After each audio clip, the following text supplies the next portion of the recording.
savez, cette lettre s'est soldée par l'assassinat de plus de 300 personnes. 300 adeptes de Joseph Mukungubila.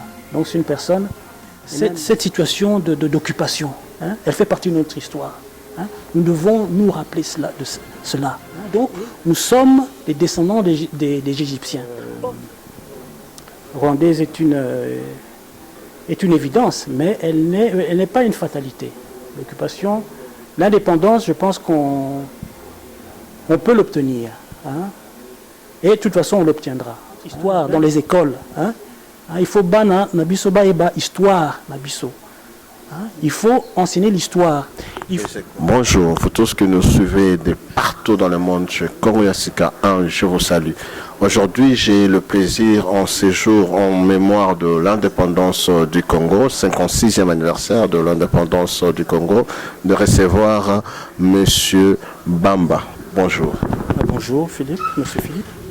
Oui, Monsieur Bamba, qui n'est autre que le petit-fils de Manuel Bamba et le représentant légal de Joseph Mukungubila en Europe ou en Belgique, en Belgique, donc le représentant légal de M. Mukungubila. Avec lui, nous allons un peu parler de l'indépendance de notre pays, du Congo. Monsieur Christian Bamba, je vais directement me tourner vers vous. On va directement attaquer le sujet. C'est quoi l'indépendance congolaise? Il faut savoir que l'indépendance qui a été entreprise par nos aînés, elle visait à s'émanciper de cette mainmise, de cette ingérence et du pouvoir colonial. Et donc, ils étaient sous dépendance économique et sous une dépendance politique aussi. Et il faut savoir que ce pouvoir colonial est venu chez nous dans le but d'inculquer certaines valeurs soi-disant civilisatrices, mais également dans le but d'expansion, d'élargir leur territoire et également d'exploiter économiquement nos territoires. Et malheureusement, cette indépendance a été vécue d'une manière très douloureuse. On se rappelle notamment du génocide de plus de 10 millions de Congolais à l'époque du roi Léopold. Et donc, il y a eu beaucoup d'exactions, beaucoup de brimades. Et ça a été vécu très péniblement par nos aînés. Et donc, il y a eu ce besoin de pouvoir s'émanciper, de pouvoir acquérir leur souveraineté par rapport à cette domination du pouvoir colonial. Et c'est ainsi qu'ils se sont rassemblés et qu'ils ont tout fait au niveau de la table ronde pour réclamer cette indépendance, bon, qui s'est quand même obtenue par le sang. Mais on constatera qu'après avoir obtenu cette indépendance, on passe de la période coloniale à une période qu'on appelle néocoloniale. Et donc, le pouvoir colonisateur a tout fait pour garder cette mainmise. Et en plaçant notamment Joseph Mobutu, donc ils se sont efforcés de garder cette mainmise. Et donc cette indépendance, tant politique qu'économique, on n'a pas pu l'obtenir. Après la période Mobutu, c'est l'AFDL qui est arrivé avec le Rwanda. Rwanda, puissance soutenue par les États-Unis. Et donc, il faut savoir que le Congo est un pays potentiellement le plus riche au monde. Et donc, les convoitises autour de ce pays ont toujours été gigantesques. Et les grandes puissances se sont toujours efforcées de garder un contrôle politique et surtout économique sur ce pays. Et donc, jusqu'à présent, nous n'avons pas pu obtenir cette indépendance. Aujourd'hui, la situation est très pénible. Vous savez que nous sommes sous occupation rwandaise. Et donc, à tous les postes stratégiques, ce sont des Rwandais qui sont nommés. Même le président Kanambe, c'est le pion du Rwanda. Donc, nous ne sommes pas indépendants, nous ne sommes pas un pays souverain. Ouf, à vous entendre dire ça, je m'y attendais à autre chose, mais c'est un peu étonnant et c'est fort quand vous dites ces genres de propos que nous ne sommes pas indépendants. Est-ce que vous ne pensez pas que c'est un peu aller trop loin de dire ça? Non, je pense que l'occupation rwandaise est une évidence, mais elle n'est pas une fatalité. L'indépendance, je pense qu'on peut l'obtenir. Et de toute façon, on l'obtiendra. L'indépendance, je pense que c'est un processus de construction identitaire. Ça veut dire quoi? Ça veut dire qu'il faut que le peuple congolais ait en lui pleinement, dans sa conscience, ce besoin, ce désir, cette détermination d'accéder à l'indépendance. L'indépendance, ça commence par l'esprit. C'est avant tout un état d'esprit. Donc nos aînés étaient animés par cette détermination. Et cette détermination doit être, il faut elle doit être pleinement en nous et constituer notre identité. Et cela donc passe par ce qu'on appelle une construction identitaire. Donc il faut un vécu historique.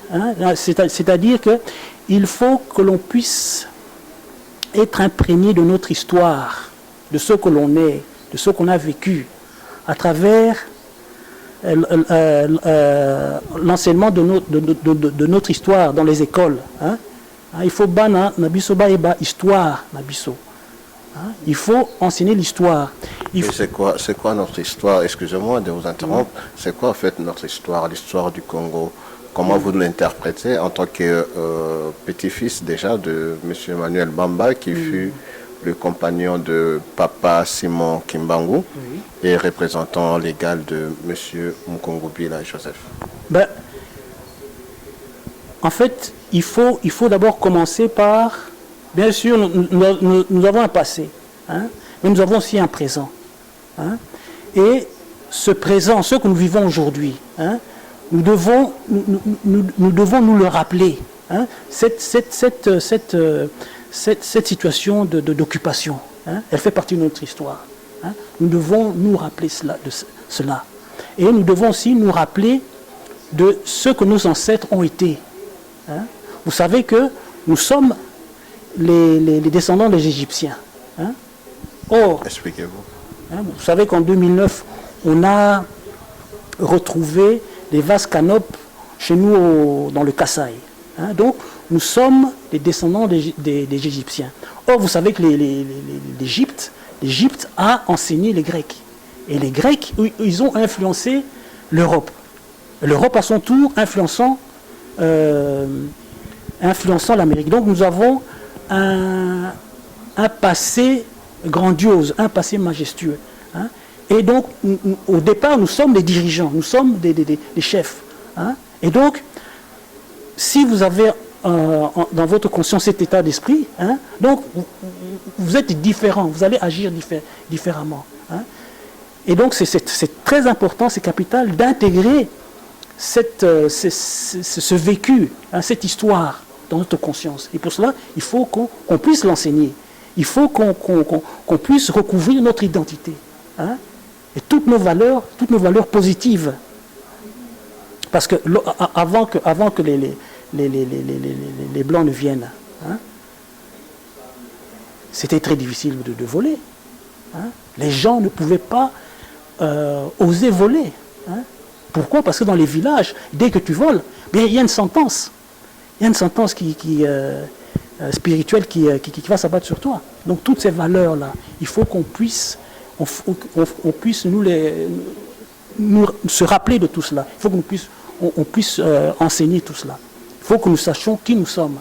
Et ça va éclaircir notre chemin, nous rendre plus forts, afin que nous puissions intégrer toutes ces valeurs saines, positives, et qui vont faire que nous allons constituer une conscience, une identité forte autour d'un besoin et d'une détermination d'indépendance. Et à partir du moment où nous avons cette identité en nous, c'est à partir de là qu'on peut élaborer maintenant une politique économique, hein, une politique commerciale, une politique scientifique qui va soutenir ce besoin d'indépendance. Mais il faut que nous soyons mentalement prêts. Mais le graphe, tout le problème, c'est que ça commence par un leadership fort. Un leadership, il faut que nous ayons des leaders qui soient intègres, il faut que nous ayons des leaders qui soient réellement défenseurs du peuple, et des leaders qui soient véritablement des patriotes, hein, donc qui se battent pour les intérêts du peuple. Oui, à vous entendre comme ça, il y a des questions qui se posent. Quand vous dites que non, avant que le blanc ne vienne, tout allait mieux, tout allait bien au Congo. Et maintenant, vous dites encore qu'il faut un leader et tout ça par rapport au peuple congolais. À qui attribuez-vous alors l'échec, la faute de ce que nous vivons aujourd'hui en tant que Congolais? C'est à nos leaders actuels ou bien aux Blancs?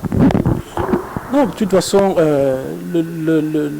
je pense que le Blanc, il ne changera jamais. Hein. Je pense que les Blancs, l'homme blanc, l'occidental, est une personne qui a toujours aspiré à la puissance. Hein.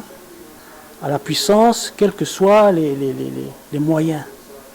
Et donc, on sera toujours confronté à ces Occidentaux. Hein. Mais, en ce qui nous concerne, hein, tout peuple doit s'organiser. Hein. Tout peuple doit se défendre. Hein. Et il appartient à nous de nous prendre en charge. Hein, de nous prendre en charge, mais surtout de nous prendre en charge autour de valeurs saines, autour de valeurs fortes, autour de valeurs fédératrices, hein, qui vont nous permettre d'aller de l'avant et de travailler. Hein. Donc dans l'intégrité, dans la justice et dans l'équité. C'est cela.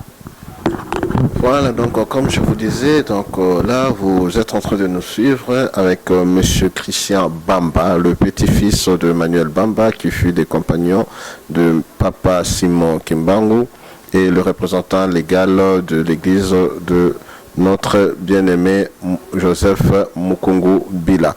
Monsieur Bamba, j'aimerais quand même que vous essayiez de nous expliquer l'impact de Mukungu Bila dans notre histoire.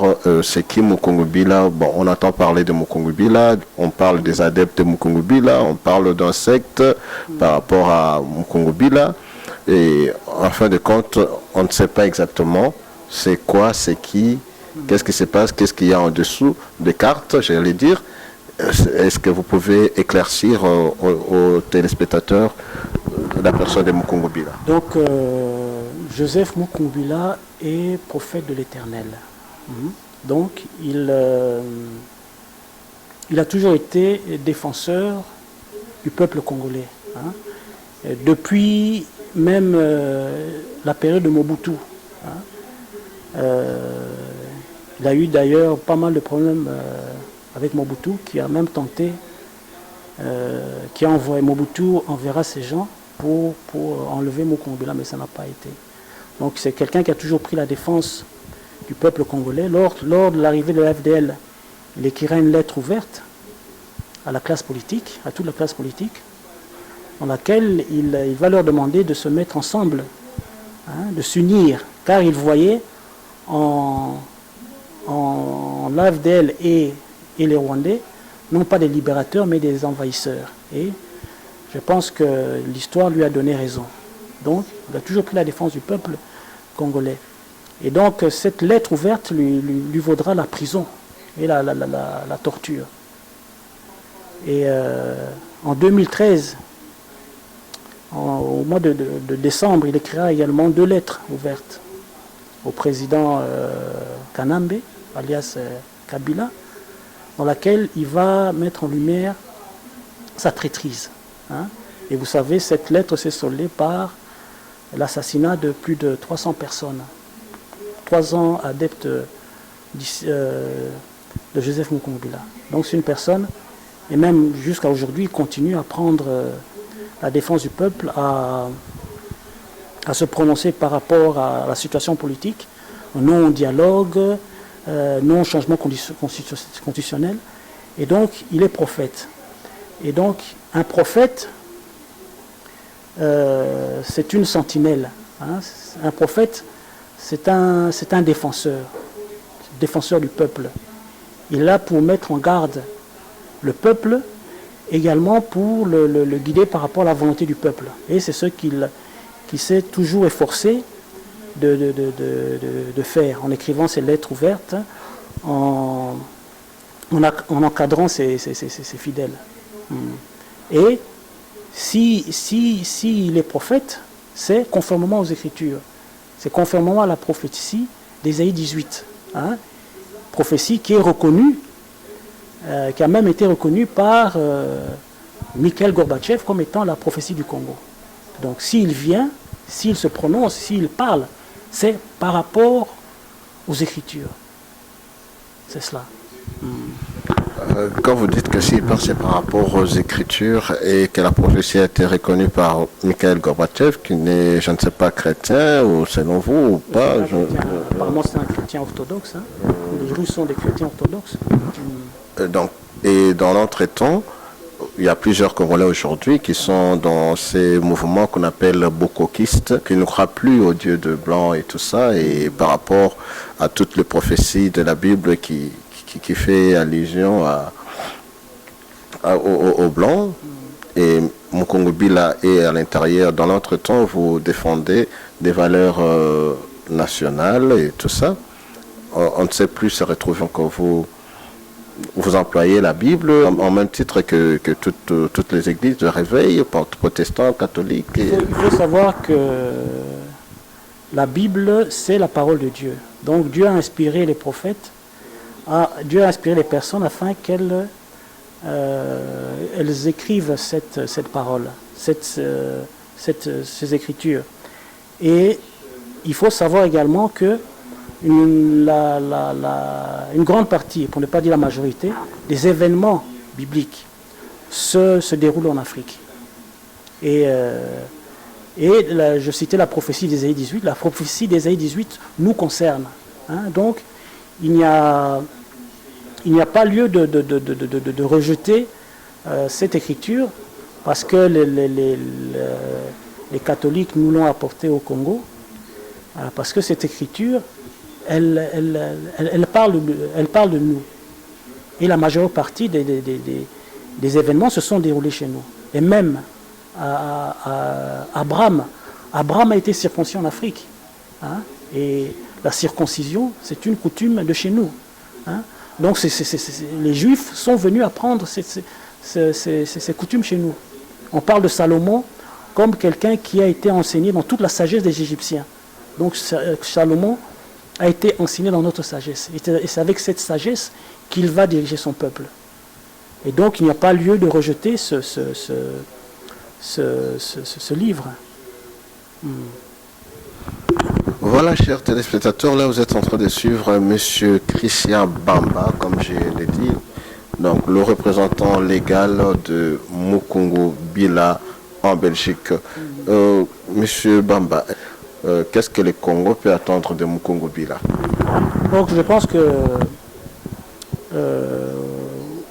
le prophète Mukungubila a toujours défendu son peuple. Il s'est toujours élevé pour prendre la défense du peuple congolais. hein. Et il a toujours eu à affirmer que ce pays était un pays particulier, hein. Et je pense que beaucoup de gens ont eu à parler de ce pays, et notamment Simon Kimbangu, le prophète Simon Kimbangu, hein. Il se fait que Emmanuel Bamba a été en prison avec Kimbangu, et donc il a été le témoin privilégié de toutes ces prophéties. Et Simon Kimbangu, de quoi est-ce qu'il parle en fait concernant ce pays, hein? Pour être très précis, Simon Kimbangu parlera de l'avènement d'un chef spirituel, hein? Et l'indépendance, hein, dont nous parlions, hein, elle est liée à l'avènement de ce chef spirituel, hein? Il faut savoir que Simon Kimbangu avait été un visionnaire exceptionnel, et tout ce qu'il a eu à prédire s'est réalisé avec une exactitude impressionnante, hein. Donc Simon Kimbangu parlera de l'avènement d'un chef spirituel, et ce chef doit œuvrer dans la paix, dans la justice et dans l'équité. Il doit non seulement œuvrer pour le Congo, pour la promotion de la paix au Congo, mais également pour la promotion de la paix dans le monde. Et donc, un prophète, lorsque Dieu envoie un prophète, ce prophète n'est pas un prophète national, c'est un prophète international.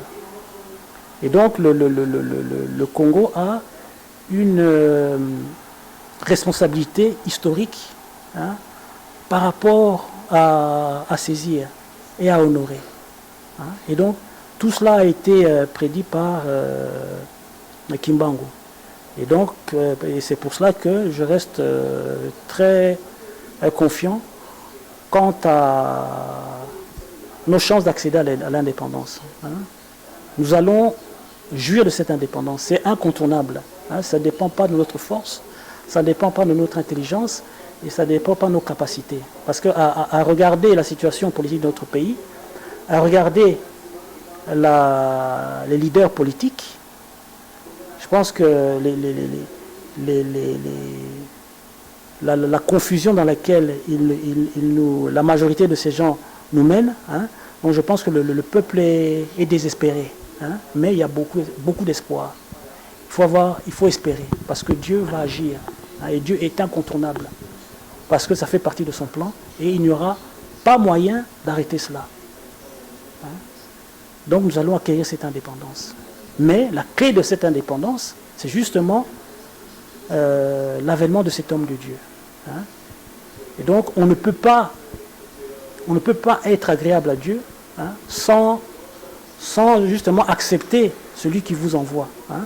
Et l'avènement de cet homme a été vu non seulement par Kimbangu, a été vu par Marcus Garvey, a été vu par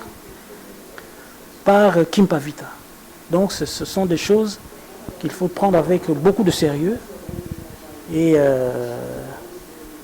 avec beaucoup de sérieux. Donc nous allons accéder à... Et ce n'est pas ce que vous voyez, la confusion dans laquelle nous sommes plongés aujourd'hui, qui va nous empêcher d'accéder à cette indépendance. Dieu a décidé.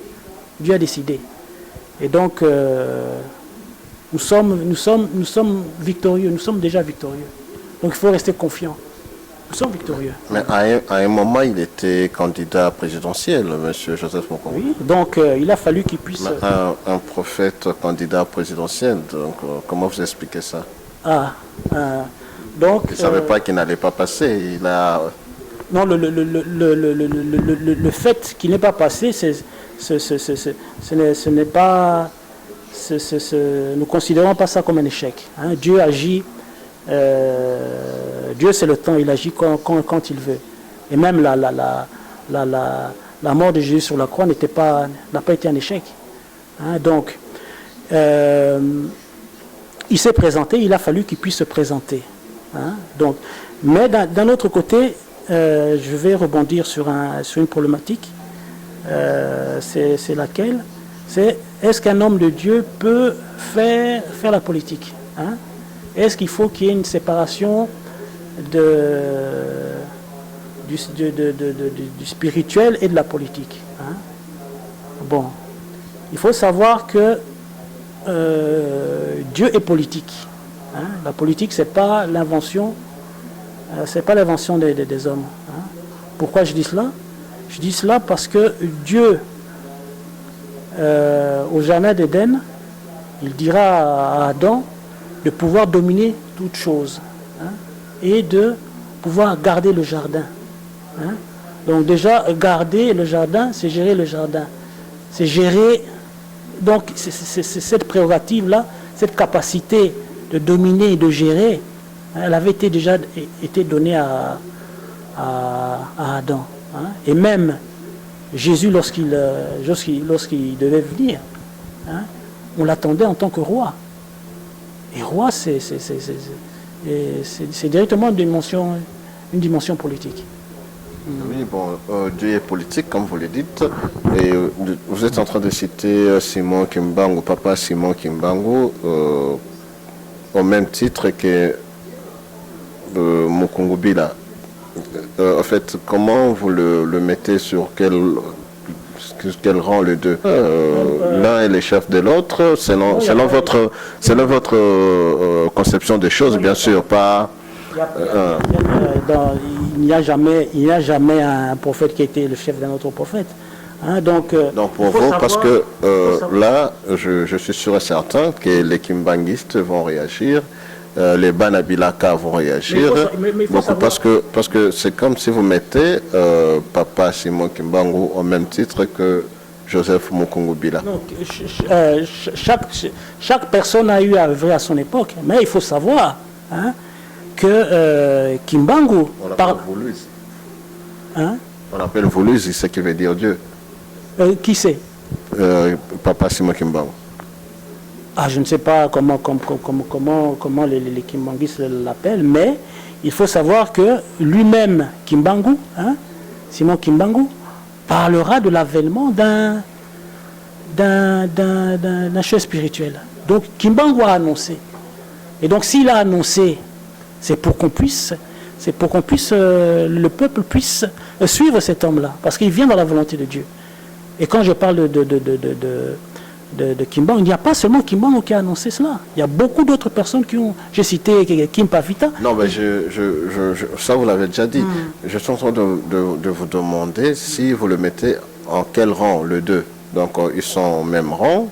Qui est plus grand que l'autre, parce qu'ils sont au même titre, parce que quand nous voyons même dans la Bible, il y a Abraham qui est cité comme le père de la nation, donc ça veut dire qu'il est plus grand que Moïse.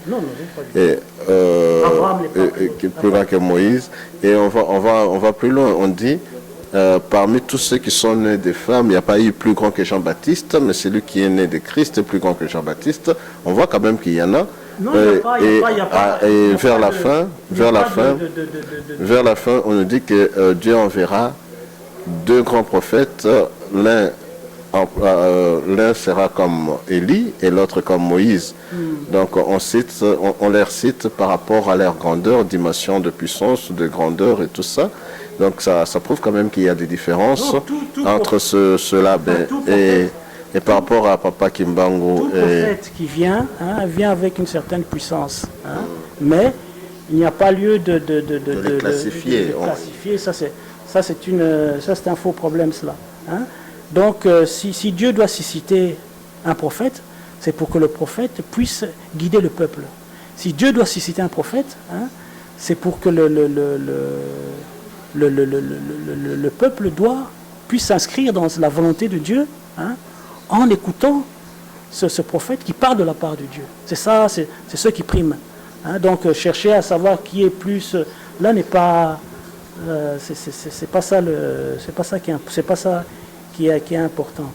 Et donc l'important c'est de pouvoir suivre ce Dieu la personne que Dieu envoie, hein, et qui a en fait la clé du bonheur du peuple. C'est ça tout le problème. Parce qu'aujourd'hui nous souffrons. Mais comment sortir de cette souffrance? C'est ce que nous devons nous poser comme question. C'est ça la dernière question que j'allais vous poser. Qu'est-ce qu'on peut attendre de vous Comment sortir de cette souffrance? Bon, il y a de ceux-là qui disent qu'il y a la souffrance, il y a de ceux-là qui se retrouvent dans cette souffrance et finalement on est confus, le peuple est dans la confusion totale. Comment sortir de cette souffrance que nous crions haut, nous dénonçons vraiment que le peuple est en train de souffrir. Comment sortir de cette souffrance? Quelles sont les solutions que propose le prophète Joseph Mukungubila? Avant tout, pour sortir de la souffrance, il faut que nous ayons des dirigeants qui soient honnêtes, des dirigeants qui soient intègres, des dirigeants qui soient en mesure de rassembler ce peuple. Malheureusement, il y en a très peu qui ont cette capacité de rassembler, qui ont cette capacité de parler selon la vérité, et qui ont cette dimension de chef d'État. Comme là, le prophète Mukungubila, qui, pendant toute sa vie, a eu à défendre ce peuple. Qui, pendant qu'il était dans son village dans les années 98, a recueilli les militaires de Laurent Désiré, donc des militaires congolais, et il les a entretenus et il a prié pour eux afin qu'ils puissent repousser l'ennemi rwandais. Et ces gens-là sont partis, ils ont combattu, ils sont revenus victorieux et personne d'entre eux n'est tombé. Donc il faut un chef intègre, mais aussi un chef puissant, un chef capable de neutraliser ces forces d'occupation.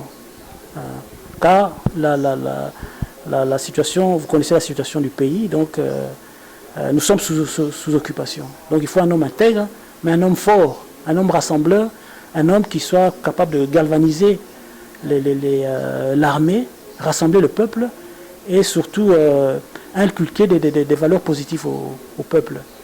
Donc il faut un homme intègre comme Joseph Mukungubila. Il se fait que, je reviens encore sur Simon Kimbangu. Simon Kimbangu a été clair. Cette indépendance est liée à l'avènement d'un chef spirituel. Donc, et Mukungubila se proposait justement de pouvoir nous rassembler autour de cette période de transition. Kabila, Kanambe est déjà parti. Il faut que nous accédions à une période de transition dans laquelle on va traiter de tous les problèmes de fond concernant ce pays. Et Mukungubila est la personne qui est qui peut jouer pleinement ce rôle de rassembleur et qui peut nous rassembler autour de cette transition.